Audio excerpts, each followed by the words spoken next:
Friends, आप सभी का हमारे चैनल पर स्वागत है। आज हम लोग पढ़ेंगे दो चरों वाला रैखिक समीकरण linear equation in two variable.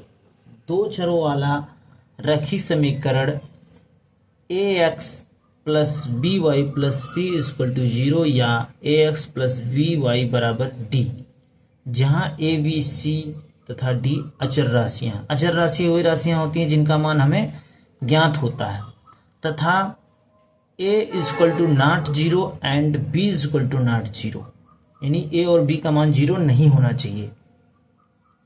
जैसे दो चरों वाला रैखिक समीकरण होता है, जैसे ax प्लस 2y बराबर 5, यानी अब देखिए यहाँ a का मान 1 है, यहाँ b के जगह पे 2 है और यहाँ पर d के जगह पे क्या है 5 है। तो ये क्या हो गया, दो चरों वाला रैखिक समीकरण। यहाँ ये का मान 1 2 3 4, क्योंकि वास्तविक संख्याएं होती हैं, कुछ भी हो सकता है। ऐसे यहाँ भी देखिए a का मान यहाँ पर 1 है, b का मान -2 है और c का मान 11 है, यानी a x plus b y plus c बराबर 0। ये इससे कंपेरिजन करने पर ही हो रहा है, यानी ये दो चरों वाला रैखिक समीकरण। यहाँ देखिए x और y दो चर राशियाँ हैं। ये कौन सी राशियाँ, x और y चर राशियाँ हैं। यहाँ भी देखिए ये बटे में है, लेकिन इससे घबराइए मत कि ये बटे में है।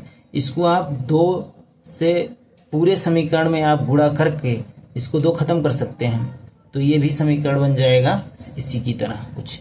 ठीक है दोस्तों, अब हम लोग पढ़ते हैं दो चरों वाला रैखिक समीकरण को हल कैसे करें, यानी समीकरण को कैसे हल करें। दो समीकरण अगर दिया हो तो उसे हम लोग हल कैसे करेंगे। तो हम लोग क्वेश्चन देखेंगे पहला कि समीकरण x माइनस वाई बराबर 5 तथा समीकरण 4x माइनस 3y बराबर 6 को हल करके x और y का मान हमें ज्ञात करना है।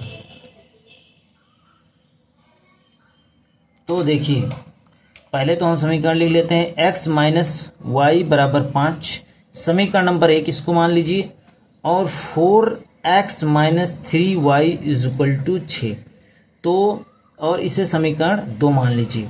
अब देखिए समीकरण को हल करना कैसे होता है, ये बहुत ध्यान से सीखिएगा।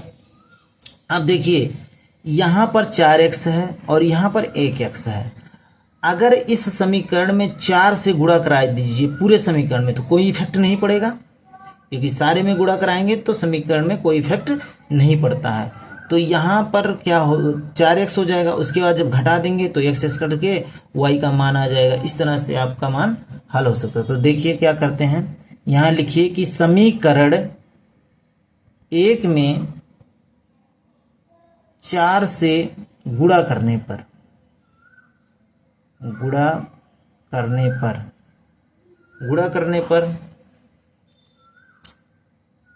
तो क्या हो जाएगा, समीकरण 1 4x minus 4y is equal to 4। देखिए दोनों पक्ष में गुणा होगा तो 4 गुणे 5 यानी 20 हो जाएगा। तो ये समीकरण आपका बन जाएगा 4x माइनस 4y बराबर 20। ये समीकरण क्या हो गया, नया समीकरण हो गया, ये आपका 3 नंबर। ठीक है, अब देखिए जो हमारा दूसरा समीकरण बना था वो क्या था, 4x minus 3y is equal to 6। ये समीकरण 2 था। अब देखिए समीकरण 2 और 3 में 4x है, इसको घटा दीजिए, यानी कैसे घटेगा, यहाँ लिखिए समीकरण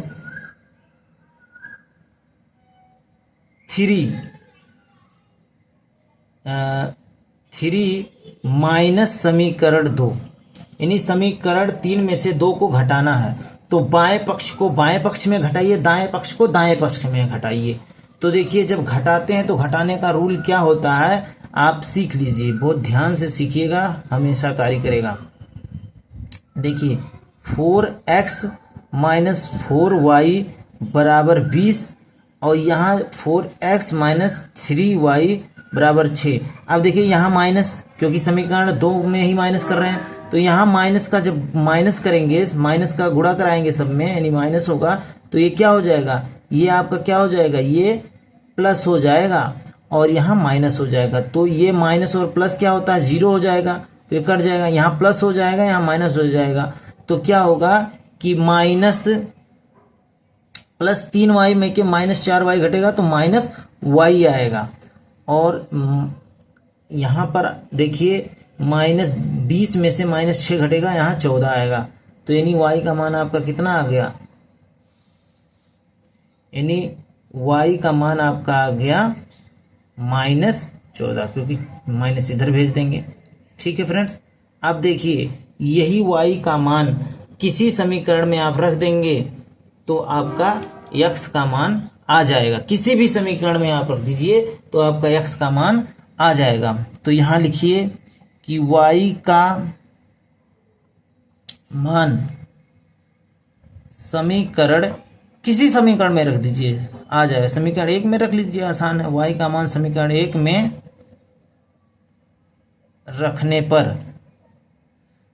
पर तो x माइनस वाई बराबर यहाँ था 5, तो x माइनस, देखिए माइनस यहाँ पहले से है और माइनस रखेंगे तो यहाँ माइनस माइनस का गुणा होगा तो प्लस हो जाता है, ध्यान रखिएगा। तो ये क्या हो जाएगा, x प्लस 14 हो जाएगा और यहाँ बराबर 5।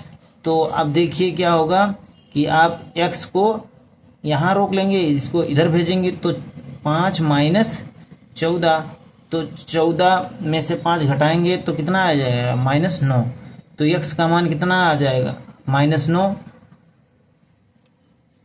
तो x बराबर -9 और y का मान आपका -14 आएगा। यही आपका समीकरण का हल हो गया, x और y का मान आ गया। थैंक यू दोस्तों। अगर हमारा वीडियो आपको अच्छा लगता है तो हमारे चैनल को लाइक करिए, सब्सक्राइब करिए और अपने दोस्तों को शेयर करिए। धन्यवाद दोस्तों।